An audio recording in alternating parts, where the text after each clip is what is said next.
तो hello guys, welcome back to the channel. आज हम लोग पढ़ेंगे इंट्रोडक्शन टू टैक्सेशन। ये बेसिकली कॉमर्स में हम लोग जब भी ये कॉमर्स लिए है तो ये चीज़ और उसके साथ एक एडिशनल चीज़ जुड़ा हुआ है, टैक्सेशन कॉस्टिंग। तो आज हम लोग टैक्सेशन से एक पहला चैप्टर उठाते हैं जिसका नाम है इंट्रोडक्शन टू टैक्सेशन। अब इसके अंदर क्या क्या हम लोग पढ़ेंगे, बहुत सारे टैक्स के बारे में पढ़ेंगे, कैसे चार्ज किया जाता है उसके बारे में पढ़ेंगे, ठीक है। कौन सा एग्जेम्प्टेड इनकम है, कौन सा हम लोग का टैक्सेबल इनकम है।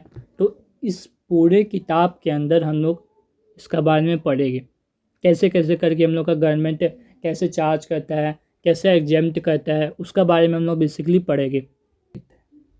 तो चलिए बिना टाइम का हम लोग स्टार्ट करते हैं।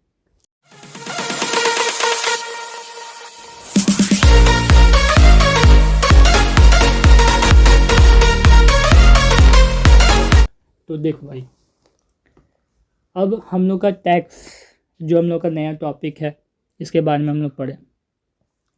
टैक्स जो है भैया हम लोग देख नहीं पाते, ये बहुत हिडन चीज़ है टैक्स। अब टैक्स हिडन कैसे है, टैक्स इसको कहते हैं, टैक्स हम लोग का पेड करते हैं। ये टैक्स क्या होता है, टैक्स हम नहीं समझते भाई। टैक्स क्या होता है, टैक्स मेरे को अच्छे से समझो। देख, टैक्स एक प्रकार का चार्ज है जो गवर्नमेंट हम लोग से मांगता है। अब गवर्नमेंट क्या मांगेगा भैया हम लोग से पैसा? गवर्नमेंट के पास पैसा नहीं है। गवर्नमेंट अपना घर से पैसे लगा के नहीं अपना इकोनॉमी का ग्रोथ कर सकता है। नहीं, अगर गवर्नमेंट ही अपने घर से पैसा लगा के अपना मतलब कि इकोनॉमी या इंडिया को ग्रोथ करे तो गवर्नमेंट भी अब भिखारी बन जाएगा। तो इसलिए गवर्नमेंट क्या करता है कि इंडिया का जितना भी पीपल्स है जो हम लोग के इंडिया के अंदर बेसिकली रह रहे हैं उनसे कुछ अमाउंट करके पैसा लेता है, और वही पैसा को गवर्नमेंट बहुत सारे इकोनॉमी गोल्स के लिए लगा देता है। बहुत सारे उनका इकोनॉमिक गोल्स होता है, जैसे एजुकेशन में खर्चा कर दिया, जैसे स्कूल्स में खर्चा कर दिया, स्कूल बनाने के लिए खर्चा कर दिया, जैसे रोड को रिपेयर करने के लिए बहुत सारी स्कीम्स निकालने के लिए खर्चा कर दिया। तो बेसिकली गवर्नमेंट यही सब करता है, ठीक है। अब हम लोग टॉपिक के अंदर आते हैं, टैक्स मतलब क्या होता है। अब हम लोग तो समझ गए कि टैक्स कौन चार्ज करता है, टैक्स कैसे चार्ज किया जाता है, समझ गए। टैक्स मतलब क्या होता है। देख, हम लोग सामान जाते हैं दुकान में खरीदने, मार्केट में खरीदने जाते हैं, कोई मेडिकल स्टोर्स में खरीदने जाते हैं सामान, तो हम लोग कुछ पैसा देते ना। पैसे तो देवे करते हैं, बिना पैसा कोई चीज़ हम लोग खरीद ही नहीं पाते। अब जाके एक दुकान में जाके बोलो कि भैया मेरे को बिना पैसा का कोई भी सामान दे दीजिए, नहीं देगा। क्या जो दुकान है, जो दुकान खोल के रखा है उसका भी एक लाइबिलिटी है कि उसको भी गवर्नमेंट को पैसा पे करना है। कुछ certain some of money government मतलब कि उस जो स्टोर कीपर जो सामान स्टोर करके रखा है उसका भी तो एक लाइबिलिटी है कि गवर्नमेंट को पैसा पे करना है, ठीक है। तो जो स्टोर कीपर है जो सामान रखता है वो कस्टमर से कुछ पैसा लेता है, और जो हम लोग ऐसे कस्टमर हैं जब भी हम लोग सामान खरीदने जाते हैं, कोई गुड्स और सर्विस खरीदने जाते हैं, कोई सिंघाड़ा कचौड़ी या आलू प्याज कुछ भी खरीदने जाता है, आता उधर कुछ भी खरीदने जाते हैं, ठीक है। कोई भी चीज़ जो हम लोग यूज करते हैं खरीदने जाते हैं दुकान में तो हम लोग पैसा पे करते हैं ना। गुड्स और सर्विस का कोई भी पैसा, कोई भी प्रिंसिपल अमाउंट होगा, उस अमाउंट के साथ जो हम लोग पैसा पे करते हैं उसको हम लोग कहते हैं टैक्स।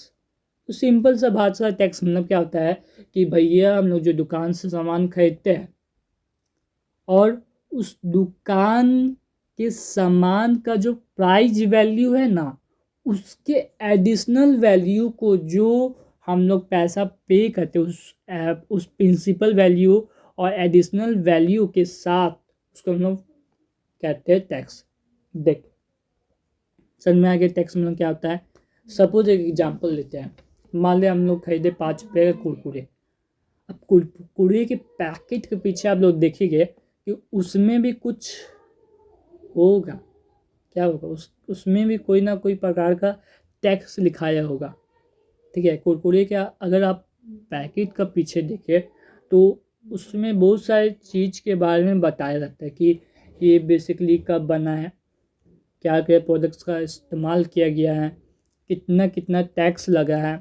बेसिकली टैक्स उसमें काफ़ी कम लगता है, लेकिन लगता है, ठीक है। और उसका कुछ प्रिंसिपल अमाउंट भी दिया रहेगा, तो प्रिंसिपल अमाउंट के ही अंदर हम लोग का एडिशनल वैल्यू होता है, उसके साथ जो पैसा पे करते हैं उसको टैक्स करते हैं। समझ में आया? अब उस कुरकुरे के लिए जो हम लोग पैसा पे करेंगे बेसिकली टैक्स ही कहलाएगा, काहे कि जो हम लोग का प्रिंसिपल वैल्यू है उसी के अंदर तो हम लोग का टैक्स का वैल्यू हिडन है।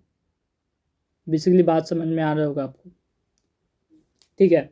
अब हम लोग जानते हैं कि टैक्स बेसिकली किस पे चार्ज किया था भाई, ये भी तो बताओ मेरे को। टैक्स हम लोग के इनकम पे चार्ज किया जाता है, जो बेसिकली कोई एम्प्लॉय किसी एम्प्लॉय को पैसा देता है, ठीक है, और एम्प्लॉय से कुछ सर्विस देने के बदले पैसा लेता है, ठीक है, या कोई पीजीबीपी का इनकम मिल जाए किसी भी पार्टनर को, तो वे सारे जो इनकम है उस पर हम लोग टैक्सेबल करते हैं, हम लोग की गवर्नमेंट के द्वारा टैक्सेबल किया जाता है।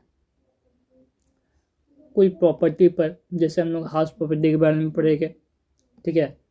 सैलरीज के बारे में तो हम लोग पढ़ लिए थे, अगर सैलरीज का आप लोग वीडियो नहीं देखे तो जाके जल्दी से वीडियो देखिए। तो सैलरी से जो कोई इनकम होता है उसका टैक्सेबल होता है, पीजीबीपी से जो कोई इनकम होता है उसका टैक्सेबल होता है, और बहुत सारे हिट्स ऑफ इनकम है जो हम लोग पढ़ने वाले हैं, अगले चैप्टर के अंदर हम लोग पढ़ेंगे उसके बारे में। तो बहुत सारे जो इनकम है, जो हम लोग बहुत सारे अदर कैटेगरीज से जो हम लोग का इनकम अर्न करते हैं उस पर हम लोग का टैक्सेबल होता है, ठीक है।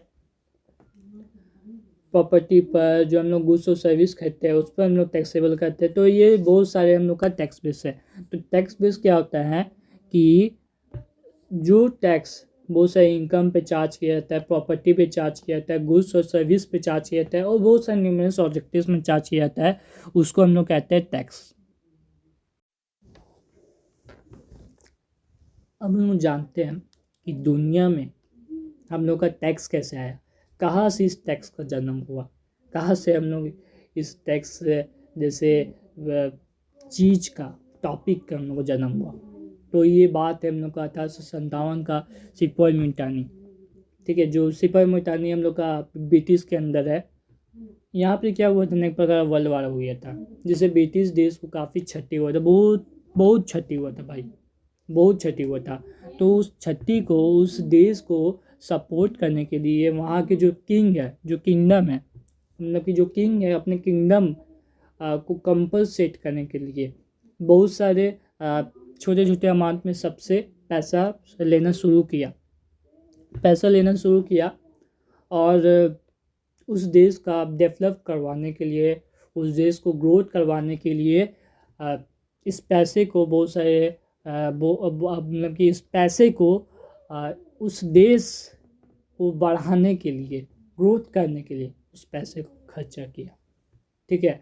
बहुत सारे गरीब पीपल जिनके पास वेल्थ है नहीं है, जिनके पास पैसा नहीं, उनको पैसा प्रोवाइड किया, ठीक है। बहुत सारे स्कीम्स निकाला, रोजगार प्रोवाइड किया, ठीक है। इससे हम लोग का, उस देश का हम लोग का डेवलप हुआ, और आज हम लोग यहाँ पे टैक्स को देख पा रहे हैं। ऐसे ही हम लोग का टैक्स। अब हम लोग जानते हैं कि टैक्स का ऑब्जेक्टिव क्या है। टैक्स मतलब समझ गए, टैक्स बेस क्या होता है, और हम लोगों का टैक्स कैसे आया, इसका मतलब हम लोग समझ गए एकदम डीपली में। अब हम लोग ऑब्जेक्टिव्स के बारे में हम लोग जानते हैं। ऑब्जेक्टिव्स हम लोग को 4 नंबर का बेसिकली याद रहता है, एक बार पढ़ लेते हैं तो ऑब्जेक्टिव्स को। तो ऑब्जेक्टिव में सबसे पहले हम लोग लिख देंगे, ऑब्जेक्टिव लिखने से पहले आप लोग सबसे पहले उसका थोड़ा मोड़ा इंट्रो लिख दीजिएगा, उसका थोड़ा सा रिलेटेड टॉपिक लिख दीजिएगा। तो सबसे पहले हम लोग ऑब्जेक्टिव्स में क्या लिखिएगा कि जो टैक्स है ये हम लोग का एक वेपन है। क्या है? वेपन, हथियार है, जिससे जो गवर्नमेंट है बहुत सारे ऑब्जेक्टिव्स पूरा कर सकता है, बहुत सारे सर्विसेज प्रोवाइड कर सकता है, सोसाइटी को सर्विसेज प्रोवाइड कर सकता है, देश के लिए खर्चा कर सकता है, ठीक है, बहुत से सर्विसेज प्रोवाइड कर सकता है, एम्प्लॉयमेंट जनरेट कर सकता है। तो इसको यही हम लोग का इंट्रोडक्शन है। अब हम लोग आते हैं आगे, 4 टॉपिक पढ़ेंगे। 4 टॉपिक में से कोई 3 पढ़ लीजिए, ठीक है। तो सबसे पहले हम लोग का आता है सोर्स ऑफ गवर्नमेंट एक्सपेंडिचर।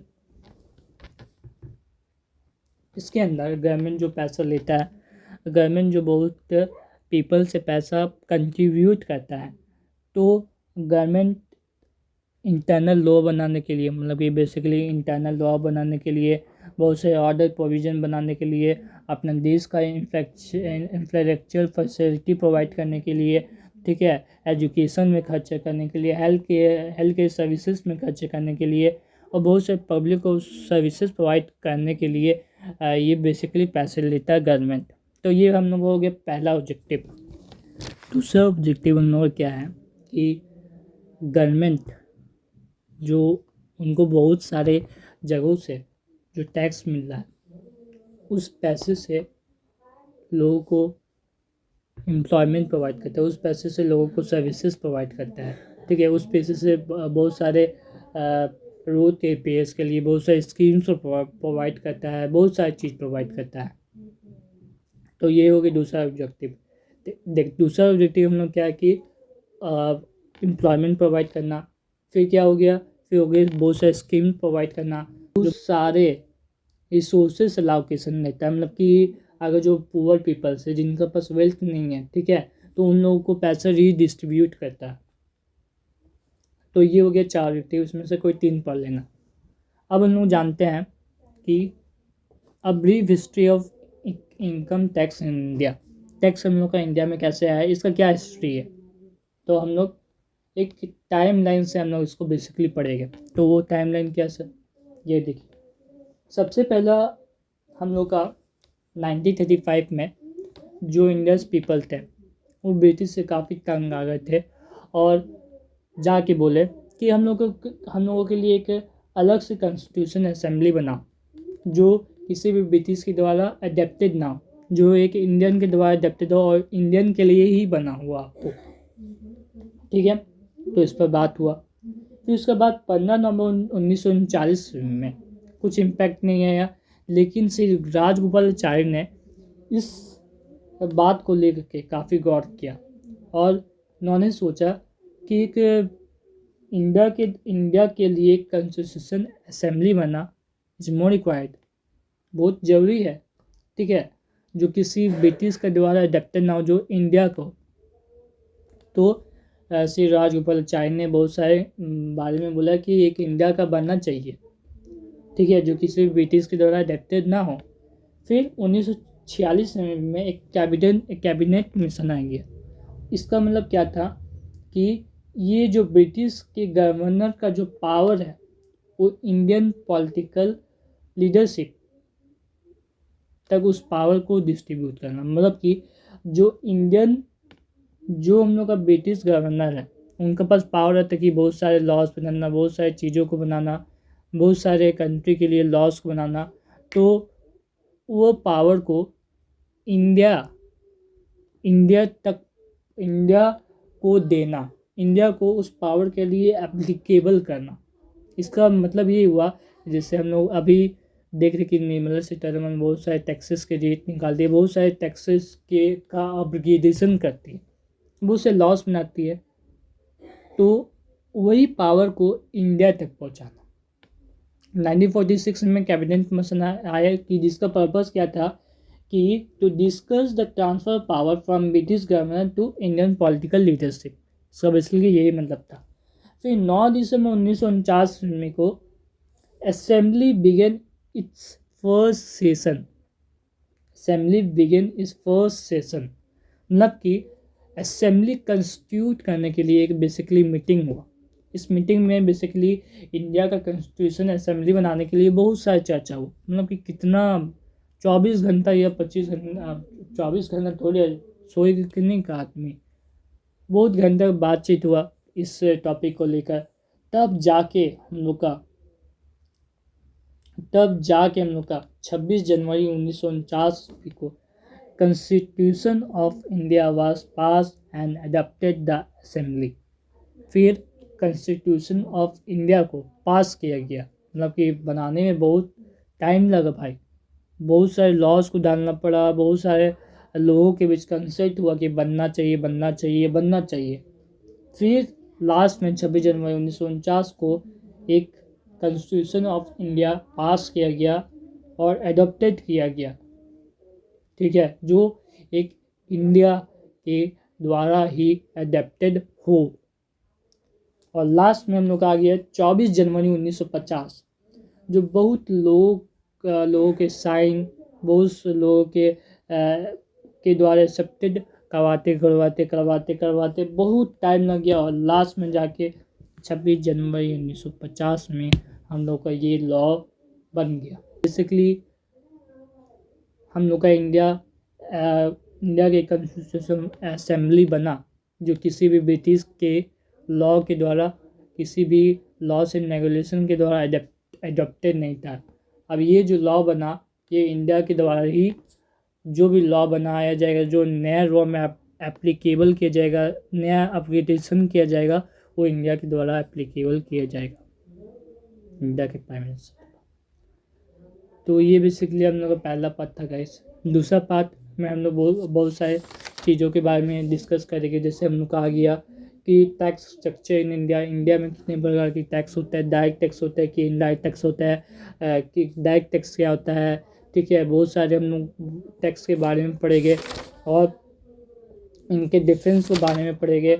और हम लोग का बेसिकली ये पार्ट दो पार्ट में हम लोग का ये पूरा चैप्टर ब्रीफ में हम लोग डिस्कस कर लेंगे और यही हम लोग पहला पार्ट ख़त्म हो गया है, ठीक है।